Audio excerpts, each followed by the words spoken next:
एक बार की बात है, श्री कृष्ण और अर्जुन कहीं जा रहे थे। रास्ते में अर्जुन ने श्री कृष्ण से पूछा कि प्रभु, एक जिज्ञासा है मेरे मन में, अगर आज्ञा हो तो पूछूं?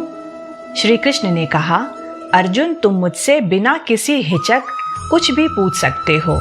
तब अर्जुन ने कहा कि मुझे आज तक ये समझ में नहीं आई कि दान तो मैं भी बहुत करता हूँ, परंतु सभी लोग कर्ण को ही सबसे बड़ा दानी क्यों कहते हैं। ये प्रश्न सुन श्री कृष्ण मुस्कुराए और बोले कि आज मैं तुम्हारी ये जिज्ञासा अवश्य शांत करूँगा। श्री कृष्ण ने पास में ही स्थित 2 पहाड़ियों को सोने का बना दिया। इसके बाद वो अर्जुन से बोले कि हे अर्जुन, इन दोनों सोने की पहाड़ियों को तुम आसपास के गांव वालों में बांट दो। अर्जुन प्रभु से आज्ञा लेकर तुरंत ही ये काम करने के लिए चल दिया। उसने सभी गांव वालों को बुलाया, उनसे कहा कि वह लोग पंक्ति बना लें, अब मैं आपको सोना बांटूंगा, और सोना बांटना शुरू कर दिया। गांव वालों ने अर्जुन की खूब जय जयकार करनी शुरू कर दी। अर्जुन सोना पहाड़ी में से तोड़ने गए और गांव वालों को देते गए। लगातार 2 दिन और 2 रातों तक अर्जुन सोना बांटते रहे। उनमें अब तक अहंकार आ चुका था। गांव के लोग वापस आकर दोबारा से लाइन में लगने लगे थे।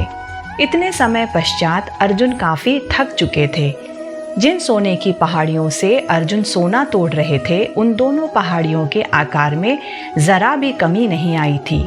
उन्होंने श्री कृष्ण जी से कहा कि अब मुझसे ये काम और न हो सकेगा।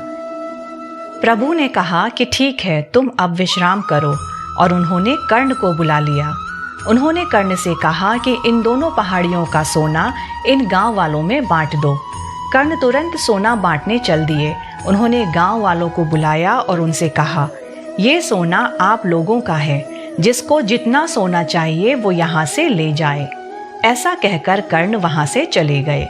ये देख कर अर्जुन ने कहा कि ऐसा करने का विचार मेरे मन में क्यों नहीं आया। श्री कृष्ण ने अर्जुन को शिक्षाप्रद भाव से कहा। इस पर श्री कृष्ण ने जवाब दिया कि तुम्हें सोने से मोह हो गया था। तुम खुद यह निर्णय कर रहे थे कि किस गांव वाले की कितनी ज़रूरत है, उतना ही सोना तुम पहाड़ी में से खोद कर उन्हें दे रहे थे। तुम में दाता होने का भाव आ गया था। दूसरी तरफ कर्ण ने ऐसा नहीं किया। वो सारा सोना गांव वालों को देकर वहां से चले गए। वो नहीं चाहते थे कि उनके सामने कोई उनकी जय जयकार करे या प्रशंसा करे। उनके पीठ पीछे भी लोग क्या कहते हैं, उससे उन्हें कोई फर्क नहीं पड़ता। ये उस आदमी की निशानी है जिसे आत्मज्ञान हासिल हो चुका है। इस पर श्री कृष्ण ने खूबसूरत तरीके से अर्जुन के प्रश्न का उत्तर दिया। अर्जुन को भी अब अपने प्रश्न का उत्तर मिल चुका था। कथा सार: दान देने के बदले में धन्यवाद या बधाई की उम्मीद करना भी उपहार नहीं, सौदा कहलाता है। यदि हम किसी को कुछ दान या सहयोग करना चाहते हैं तो हमें ये बिना किसी उम्मीद या आशा के करना चाहिए, ताकि ये हमारा सत्कर्म हो, ना कि हमारा अहंकार। मेरी दादी ने मुझसे हमेशा एक बात कही कि अगर तुम दाहिने हाथ से कुछ दान करते हो तो तुम्हारे बाएं हाथ को भी पता नहीं चलना चाहिए।